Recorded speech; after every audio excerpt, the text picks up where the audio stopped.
ಸಿದ್ದರಾಮಯ್ಯ 5 ವರ್ಷ ಸಿಎಂ ಅನ್ನೋ ಯತೀಂದ್ರ ಹೇಳಿಕೆಗೆ ಅಶೋಕ್ ತಿರುಗೇಟನ್ನ ಕೊಟ್ಟಿದ್ದಾರೆ. ಸಿಎಂ ಸ್ಥಾನದಲ್ಲಿ ಮುಂದುವರಿಯೋದು ಜನರಿಗೆ ಬೇಕಾಗಿಲ್ಲ. ತಂದೆ ಮೇಲೆ ಯತೀಂದ್ರ ಕುರುಡು ಪ್ರೇಮವನ್ನ ಪ್ರದರ್ಶಿಸಿದ್ದಾರೆ. ಕಾಂಗ್ರೆಸ್ನಲ್ಲಿ ಡಿಕೆಶಿಗೆ ಒಂದು ಬಣ ಜೈ ಅಂತಿದೆ, ಸಿಎಂ ಪರ ಇನ್ನೊಂದು ಬಣ, ಪರಮೇಶ್ವರ್ ಪರ ಒಂದು ಬಣ ಅಂತ ಅಶೋಕ್ ಯತೀಂದ್ರ ಹೇಳಿಕೆಯ ಬಗ್ಗೆ ತಿರುಗೇಟನ್ನ ಕೊಟ್ಟಿದ್ದಾರೆ. ಇದು ಕುಟುಂಬ ರಾಜಕಾರಣ ಅನಿಸುತ್ತೆ. ಇದು ಅವರ ಮಗನಾಗಿ ಅವರು ಈ ತರ ಹೇಳಿಕೆ ಕೊಡಬಾರ್ದು. ಅವರೇನು ಪಾರ್ಟಿಯ ಡಿಸಿಷನ್ ಮೇಕರ್ ಏನಲ್ಲ. ಸಿದ್ದರಾಮಯ್ಯನವ್ರ ಮಗ ಅಷ್ಟೇ. ಈಗ MLA ಅಲ್ಲ ಅವರು, MLA ಅಲ್ಲ ಅವರು. ಅದರಿಂದ ಮಗ ಆಗಿ ಅವ್ರ ತಂದೆ ಬಗ್ಗೆ ಕುರುಡು ಪ್ರೇಮವನ್ನ ತೋರಿಸುವಂಥದ್ದು ಸರಿ ಇಲ್ಲ.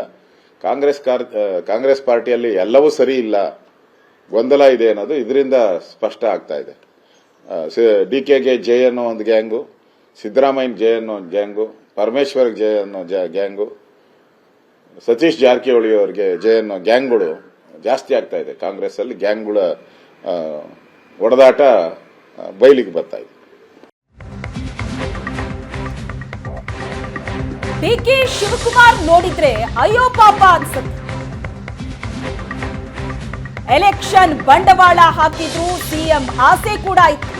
ಯತೀಂದ್ರ ಮಾತಿಗೆ ಮೈಸೂರಿನಲ್ಲಿ ಪ್ರತಾಪ್ ಸಿಂಹ ಲೇವಡಿ ಮಾಡಿದ್ದಾರೆ. 2.5 ವರ್ಷದ ಬಳಿಕ ಸಿಎಂ ಆಗೋ ಭರವಸೆ ಸಿಕ್ಕಿತ್ತು. ಸಿದ್ದರಾಮಯ್ಯ ಸಿಎಂ ಚೇರ್ಗೆ ಬಂದ ಮೇಲೆ ಭರವಸೆ ಬದಲಾಗಿದೆ. ಆಪ್ತರ ಮೂಲಕ ಆಯಿತು, ಈಗ ಮಗನಿಂದ ಈ ಮಾತನ್ನ ಹೇಳಿಸ್ತಾ ಇದ್ದಾರೆ.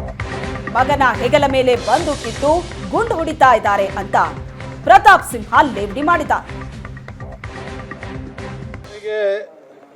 ಮಾನ್ಯ DK ಶಿವಕುಮಾರ್ ಅವ್ರ ಬಗ್ಗೆ ಒಂದು ರೀತಿಯಲ್ಲಿ ಪಾಪ ಅನಿಸುತ್ತೆ. ಯಾಕೆಂತಂದರೆ ಚುನಾವಣೆಗಿಂತ ಮೊದಲು SM ಕೃಷ್ಣ ಅವರ ನಂತರ ನಿಮ್ಮ ಮನೆ ಬಾಗಿಲಿಗೆ ಒಂದು ಅವಕಾಶ ಬಂದಿದೆ ಅಂತ ಹೇಳಿ ಇಡೀ ಹಳೆ ಮೈಸೂರು ಭಾಗದಲ್ಲಿ ಒಕ್ಕಲಿಗರ ಮನೆ ಹತ್ರ ಹೋಗಿ ಒಂದು ಓಟ್ ಹಾಕಿ ನಿಮ್ಮ ಮನೆ ಬಾಗಿಲಿಗೆ ಮುಖ್ಯಮಂತ್ರಿ ಸ್ಥಾನ ಬಂದಿದೆ, ನನಗೊಂದು ಅವಕಾಶ ಕೊಡಿ ಅಂತ ಕೇಳಿದರು. ಒಬ್ಬ ಪಕ್ಷದ ಅಧ್ಯಕ್ಷ ಆಗಿ ಸಮರ್ಥವಾಗಿ ಪಕ್ಷವನ್ನು ಮುನ್ನಡೆಸೋದು ಮಾತ್ರ ಅಲ್ಲ, ಬಂಡವಾಳ ಹಾಕಿದಂಥವ್ರು DK ಶಿವಕುಮಾರ್ ಅವರು. ಆದರೆ ಗೆದ್ದು ಕೂಡಲೇ ಸಿದ್ದರಾಮಯ್ಯನವ್ರ ಹಠ ಹಿಡಿದ್ಬಿಟ್ಟು ಅವರ ಕೇಂದ್ರದ ನಾಯಕತ್ವವನ್ನು ಕೂಡ ಅದಕ್ಕೆ ಅವರ ಒತ್ತಡಕ್ಕೆ ಮಣಿದು 2.5 ವರ್ಷ ಸಿದ್ದರಾಮಯ್ಯನವರಿಗೆ, 2.5 ವರ್ಷ DK ಶಿವಕುಮಾರ್ ಅವರಿಗೆ ಅಂತ ತೀರ್ಮಾನವನ್ನು ಕೊಟ್ಟಾಯಿತು.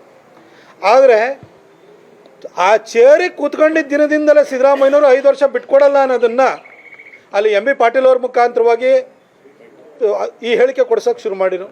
ಆಮೇಲೆ ಸತೀಶ್ ಜಾರಕಿಹೊಳಿ ಅವರೇ ಹೆಗಲ ಮೇಲೆ ಬಂದೂಕ ಇಟ್ಬಿಟ್ಟು DK ಶಿವಕುಮಾರ್ ಅವರು ಎದೆಕೊಂಡು ಹೊಡೆದ್ರು. ಅದಾದಮೇಲೆ CT ರಾಜಣ್ಣನ ಕೈಲಿ ಹೇಳಿಸಿದ್ರು, ಜಮೀರ್ ಅಹಮದ್ ಕೈಲಿ ಹೇಳಿಸಿದ್ರು.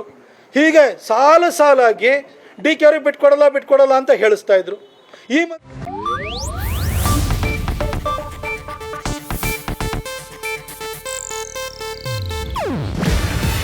ಇದು ಏಷ್ಯಾನೆಟ್ ನ್ಯೂಸ್ ನೆಟ್ವರ್ಕ್ ಪ್ರಸ್ತುತಿ. ನೀವು ನೋಡ್ತಿದ್ದೀರಾ ಏಷ್ಯಾನೆಟ್ ಸುವರ್ಣ ನ್ಯೂಸ್.